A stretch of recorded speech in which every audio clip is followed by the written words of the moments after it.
record. Shannon, welcome back to another SpotOn chat. It's so good to have you here. Thank you. So those of you that don't know me, my name is Rebecca Monet. I am Chief Scientist and CEO of Zorakle Profiles. We provide profiling tools to franchisors and franchise brokers that help facilitate a right fit between a prospective franchisee and a franchise system. So Shannon is the CEO and co-founder of Just Between Friends. Could you take a minute and tell us about Just Between Friends? Sure. So we are basically a marketplace for families to buy and sell gently used children's and maternity clothes, toys, and baby equipment. So if you think about a large event, so we don't have brick and mortar locations. Our franchise owners host large scale events. So think of fairgrounds or convention center, and filled with racks and tables and signage and all kinds of children's and maternity clothes, toys, and baby equipment. So based on their contract with us, their FDD, they're to host 2 events per year in their territory. And so we sell zip codes, and that makes up the territory.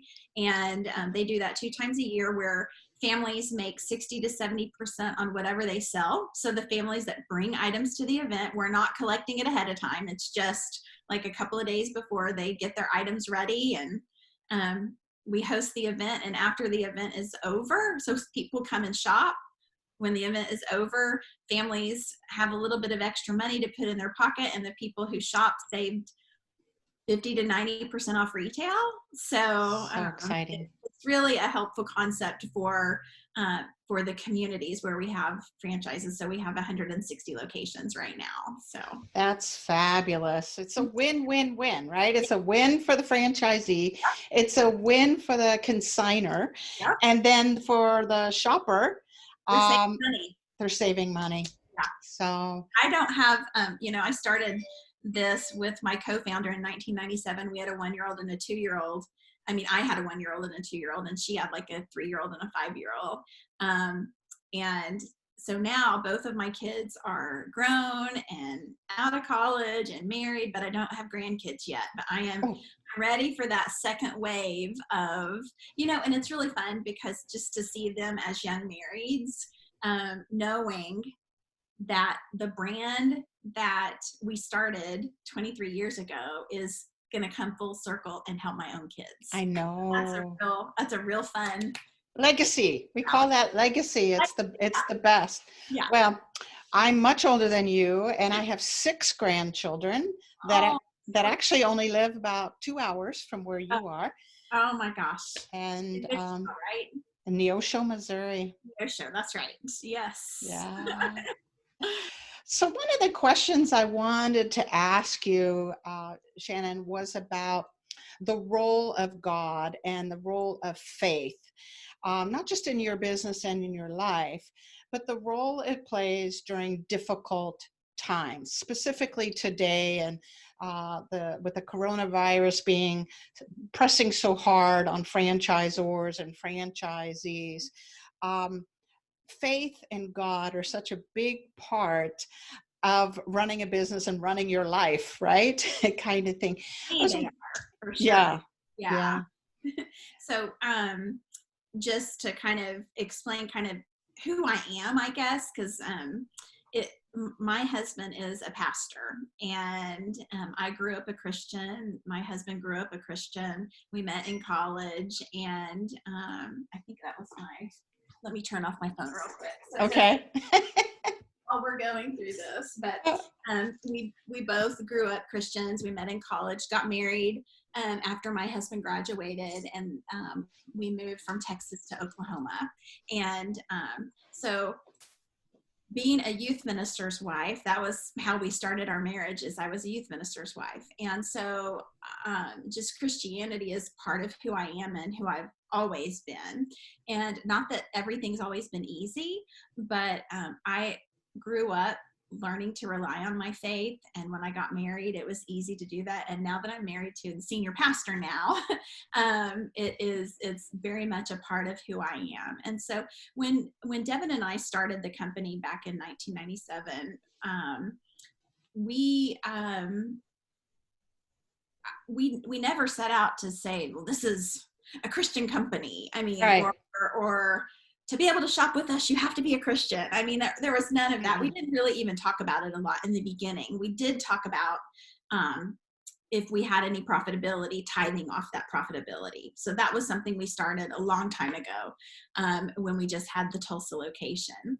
Then when we started, and it's funny because sometimes like-minded people attract other like-minded people. So true. So that was the story. Basically, I didn't know about franchising. I had, my degree was elementary education, didn't even know what that meant, honestly. And so when we started the business in Tulsa, friends and family had heard about it and wanted to do it in their areas. And so friends and family who just happened to be Christians in California, in Florida, in Colorado, and Texas, we helped them start their own just between friends. Didn't know that, that would be trademark infringement, or it was just all of this stuff that I didn't know.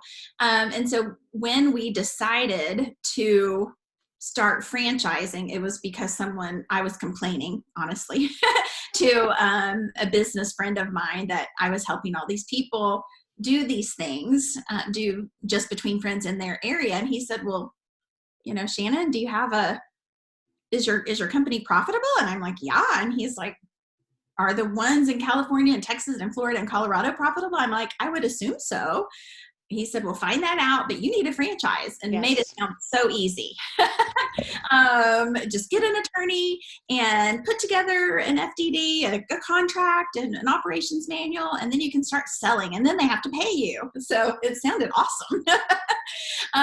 But, I think those first people became our first franchise owners. So they had already proven the concept, and they were all Christians.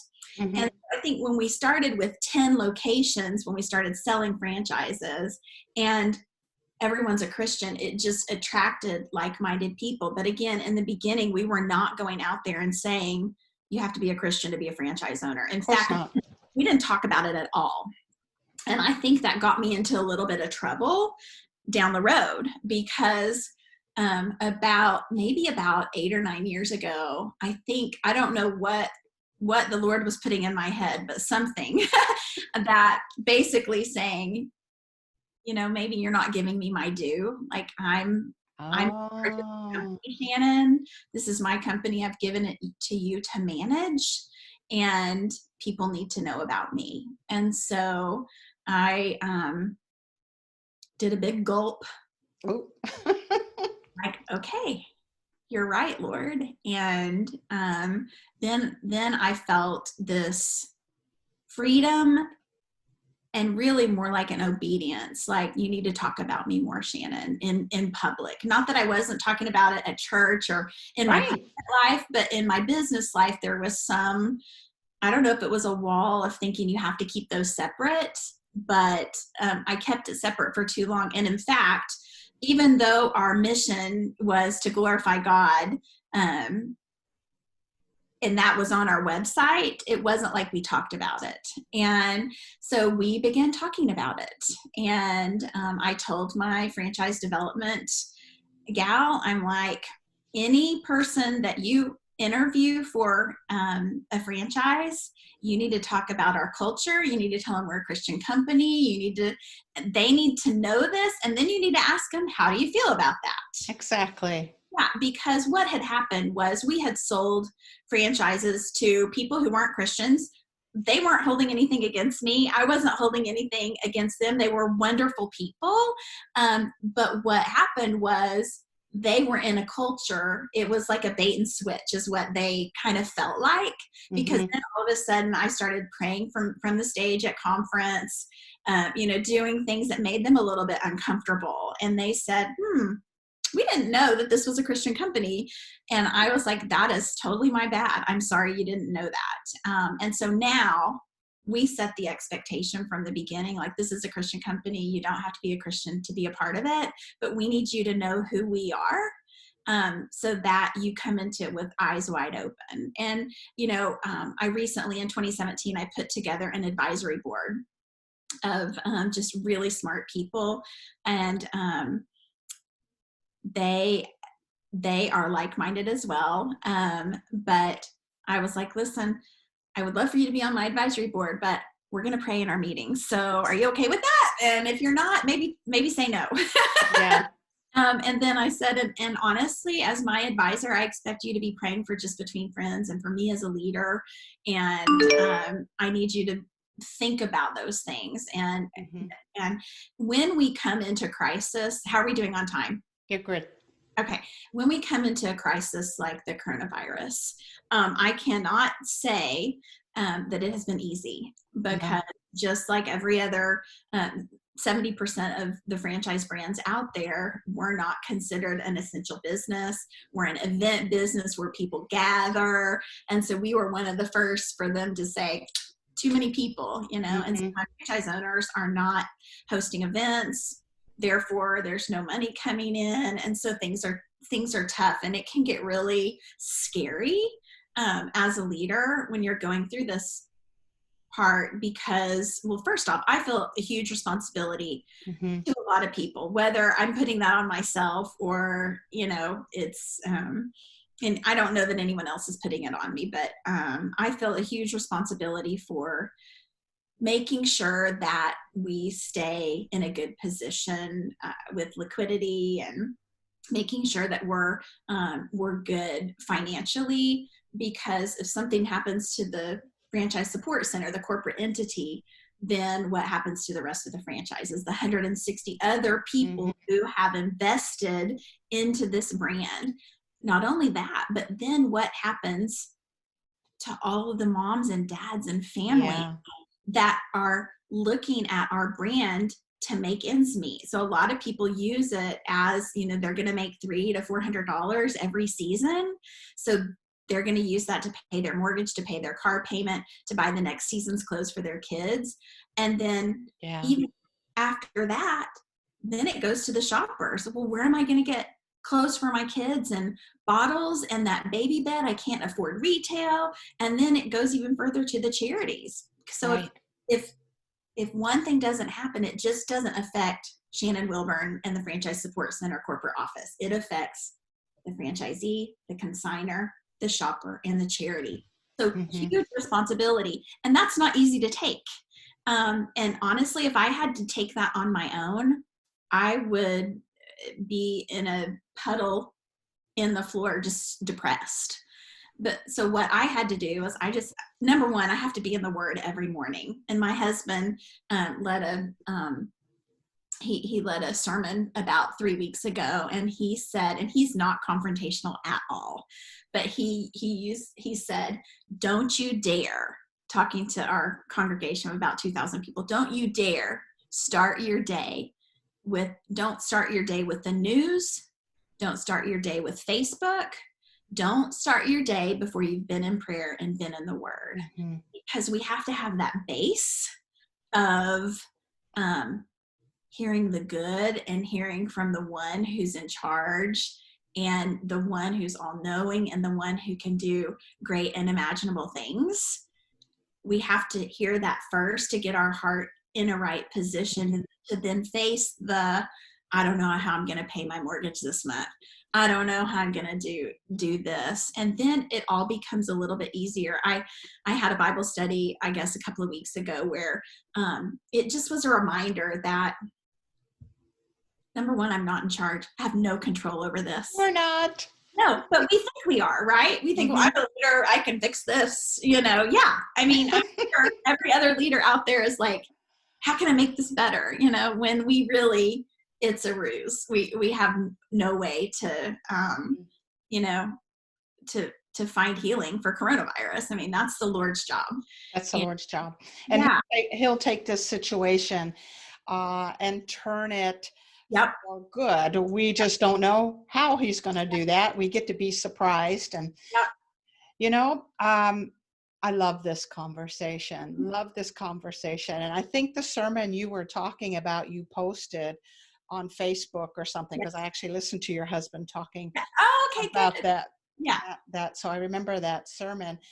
But you're so right. In fact, I think I'm going to make a recommendation. I would love it. I think you should rename your company Just Between the Lord and Friends, because that's kind of what you just said. He's right in the midst, Sure. right? Yeah, it is. I want to tell just a quick story. Do I have a couple? Yeah, please do. So Devin and I started the company in 1997, like I said, and we started franchising at the end of 2003, started selling franchises in 2004. So we had the Tulsa franchise, and then we had the franchise system. We thought there's no way the Tulsa franchise is going to grow anymore. It was doing very well. We're like, it's going to cap out. We're going to start this franchise system. This one's going to stay here, and this one's going to go here. Well, what happened was both of them did this. So very quickly, we found ourselves in owning both companies 50-50. It was just too much. There was no focus. And so we decided to reorganize the company, and Devin took the Tulsa franchise and I took the franchise system. So we both were going to own one of the businesses 100%. And on the eve of signing paperwork to become the one owner of the franchise system, I started panicking. I was like, I've never run a business by myself. And so I called my sister, who is a spiritual mentor of mine. I have a twin sister, and she's also married to a pastor, which is really weird. I know. Twinsies everywhere. But I was on the phone crying, and I said, I don't know what to do. I've never run a business by myself. And she got mad at me.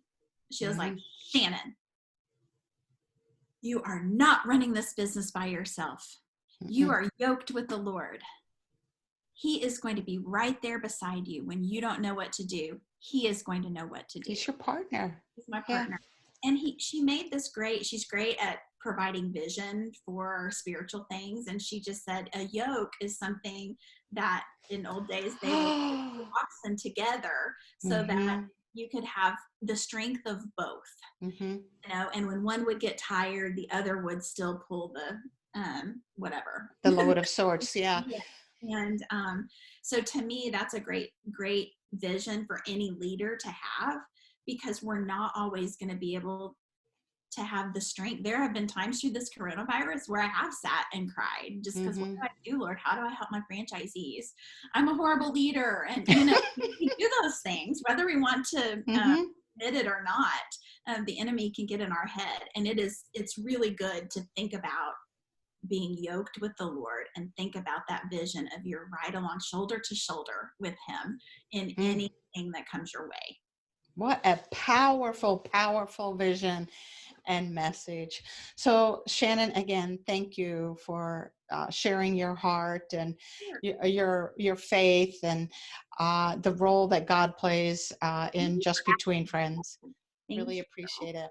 We'll catch you at the next SpotOn chat.